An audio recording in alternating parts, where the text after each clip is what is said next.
皆さんこんにちは and welcome to Shogo's podcast. So this is the Omake talk for the video where I talked about the 3 IAIDO kata examples. If you have not seen the main video yet, it's inside the description box. I hope you can take a look. And if you have seen the video, thank you very much for taking the time to watch it. Yes. So I really wanted to make a video talking specifically about the techniques of IAIDO.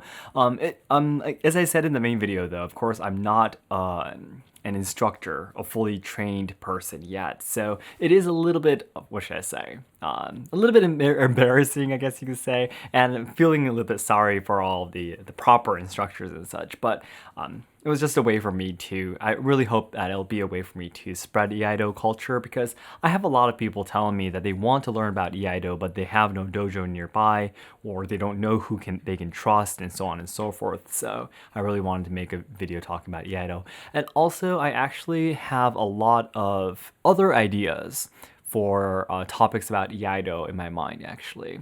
And in order to make those videos, I wanted to make a video in advance where I actually explain about the kata, because before I do that, before I explain about the kata and suddenly talk about the other topics that I have in mind right now, it'll be really difficult to understand what I'm talking about, I thought. Yes. So I wanted to first of all talk about the kata, and then I have like 3 or 4 more ideas for IAIDO, but I'll be making these videos and talking about these topics in the future, so I really hope you can look forward to that, okay?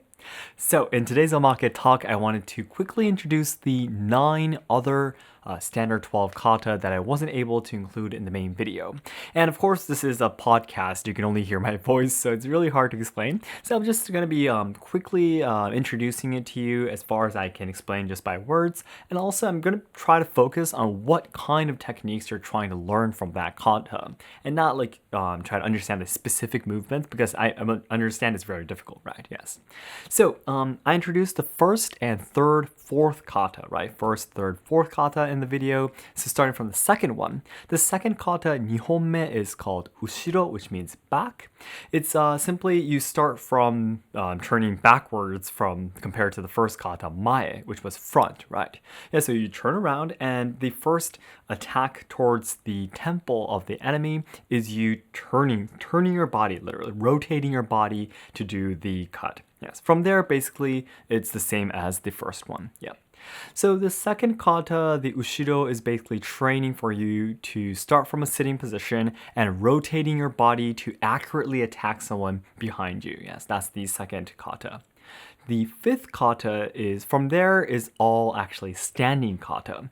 1 to 4 of the 12 standard kata are sitting down, but from 5 to 12, they're all standing up, yes. Which I couldn't introduce in the video because of the ceiling inside my room, yeah. The fifth kata is called Kisagiri.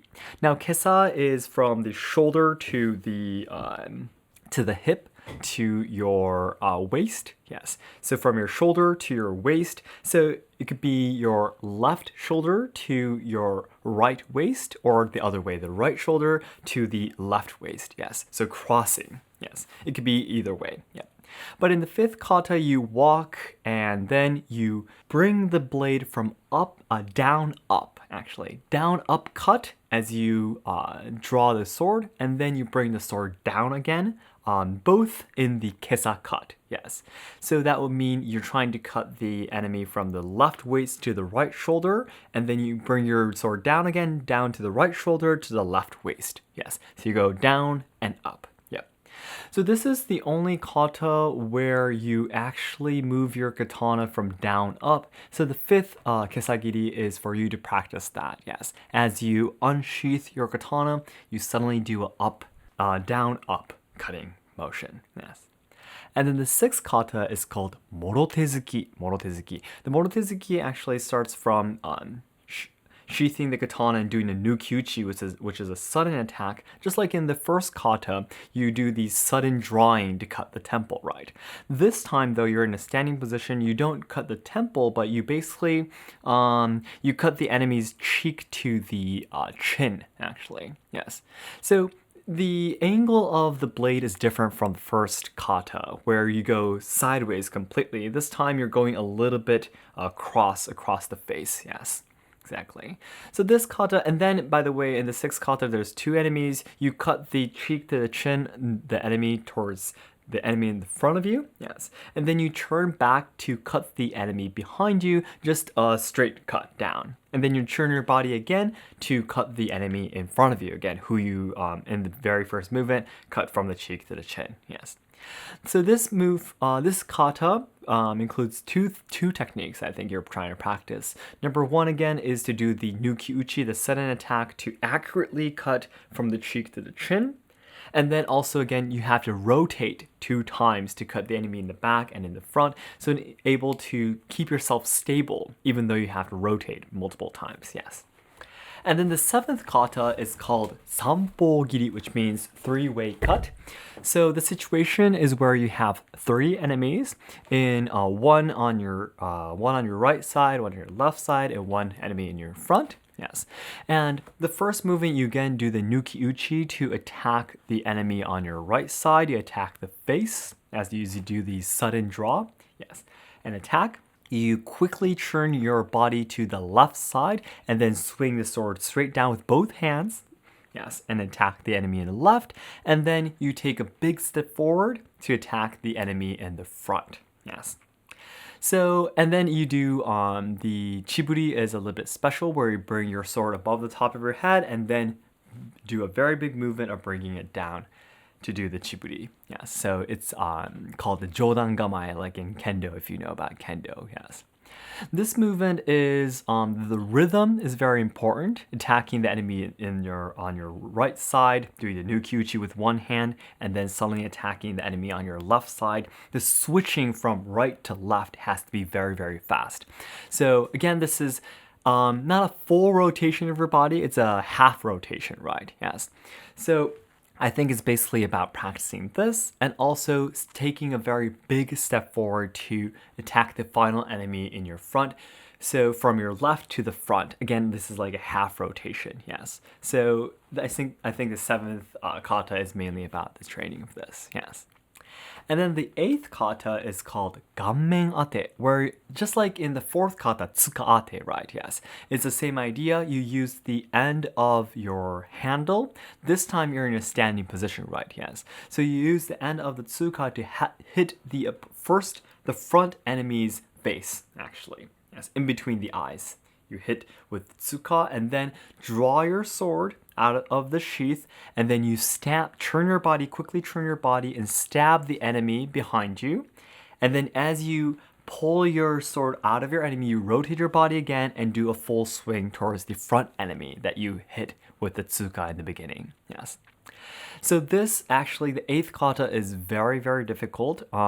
This is of course training to use your tsuka as a weapon, yes, and also drawing your sword and accurately stabbing, yes, your enemy behind you, and then turn your body. So there's the full rotations like we did in the sixth kata, Morotezuki, right? The 2 rotations, and also using your tsuka to hit the enemy in the front, and the stabbing, yes.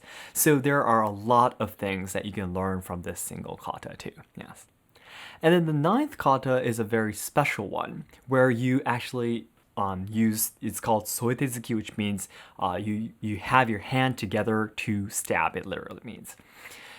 This is a little bit special. You take 2 steps, and on your second step, you draw your sword towards the enemy on your left side, yes. And then you take your blade, you hold onto your blade as you stab the enemy, yes. So you do a Nukiuchi, again, one hand draw towards the enemy on your left side, who is basically walking together with you, the assumed situation is. So you do the Nukiuchi against him, doing the Kisagiri again, yes, the cross cut, yes. And then after that, you hold onto your blade and then stab. Yes, I'm saying the same thing over and over, yes, stab, yep. And then draw the sword and do the chiburi, yep. So you don't have a full swing in this kata, which is very special because all of the other kata have at least one kind of full swinging, but there is no full swinging from the top of your head down to your waist. Yes. So again, this is the only kata out of the 12 standard kata where you hold the blade. Yes. So of course your hand positions of where you're going to be holding the blade, how you're going to be holding the blade all have rules. Yes, of course. So this is learning again another way to use the katana as a weapon, almost like a spear this time. Yes. Morotezuki, of course, the sixth kata I was talking about, by the way, does do cut from the chin to the cheek to the chin, and also does a stabbing motion too.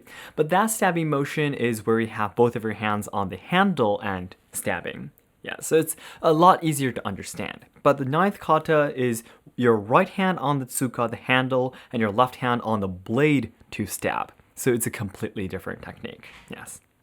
And then the 10th kata is called Shihogiri. Remember, the 7th kata was called Sampogiri. San and Shi are numbers in Japanese. So the 7th kata was a 3-way cut. The 10th kata is the 4-way cut. Yes.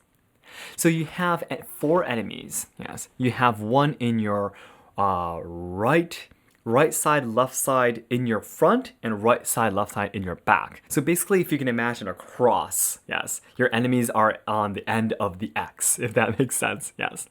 And you use your sword to first of all use the tsuka to hit the first enemy's hand to prevent him from drawing the sword, and then you stab the enemy behind your left back side, you stab him, and then you swing the sword fully down towards the front right enemy, yes, and then you swing the sword back to the back right side enemy, and then you do the hidden sword motion, and then you finally attack the enemy in the left front side, yes.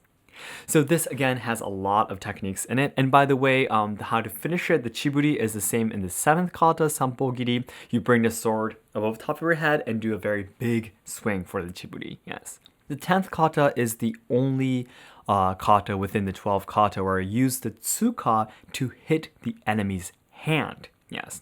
So the motion is completely different from the tsuka-ate, the 4th one, and the 8th one, Ganmen-ate, where you use the end of the tsuka to hit the stomach or the face. This time you're using to hit the hand, so the hand will be paralyzed and the enemy will not be able to draw his sword. Yes.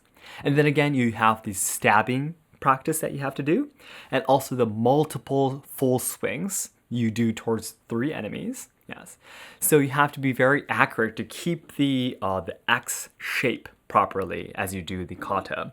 If you, like, for example, move too much to the right, to move too much to the left as you do the kata, you're not taking the steps correctly. So.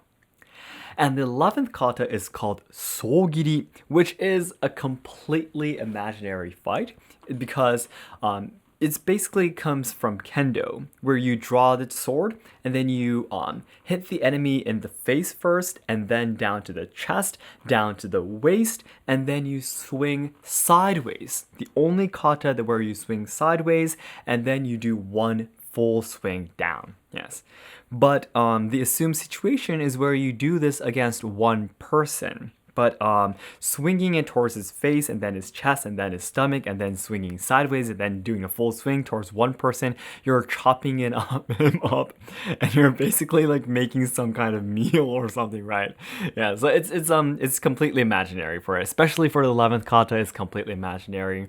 It just comes from this same training you do in kendo, like where you practice hitting the face, practice hitting the body, yes, and so on and so forth. Yes. So the 11th kata is really focus on if you can accurately control your sword quickly and efficiently. Yes.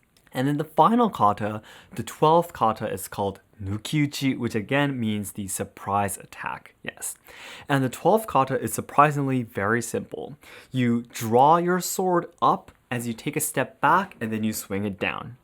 The assumed situation is you have a person standing very close right in front of you that swings the sword down at you, so you dodge by stepping back as you draw your sword up, and then step in again and swing the sword down. So this practice is being able to swing your sword from the position where you started. So all of the other kata is about swinging the blade down as you step in forward, right? But the 12th kata is about taking a step back and swinging the sword. Yes. So it's a completely different technique from all the other kata inside the 12 standard kata. Yes. All right, so everyone, this will be the end of the explanation of the 9 other kata that I wasn't able to introduce in the main video, but I'm pretty sure it was really difficult to understand. But I hope you were able to understand what kind of other techniques that you practice within 12 kata.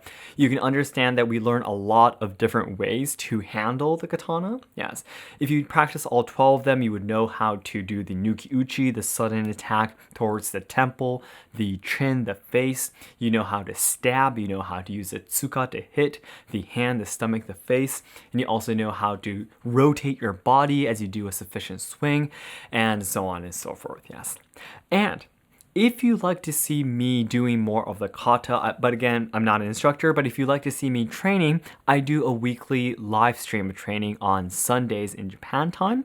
So if you can come and see my main channel on Sundays, I do the IAIDO training, otherwise my wife does kimono dressing, or I also do the no theater training too. Hopefully be able to start the shakuhachi training in the near future too. But for example, when I have this video out, in next Sunday is going to be IAIDO training, for example, yes. And I usually do IAIDO training about twice a month so far, yes. One of them might change to shakuhachi soon, but I do at least do it once a month. So you could come to the live stream to actually see me do the kata I just explained in the Omake talk. So I hope you could look forward to that. Okay? All right, thank you so much. Then everyone, if you have any other questions about IAIDO, please let me know in the comments. And yeah, it'd be great if you can let me know about which martial art in Japan you're interested in the most, because I love IAIDO. I've been training for almost 7 years now. I am in love with it. I will always be in love with it. But I also do love Kyudo that I used to train in. I also love shorinji kenpo that I trained in university, and so on and so forth. So it'd be great if you can let me know about which martial arts you like and why you love it. Yes, I would love to read your comments. So, okay? Thank you so much, everyone, and I'll see you in the next video. Bye-bye.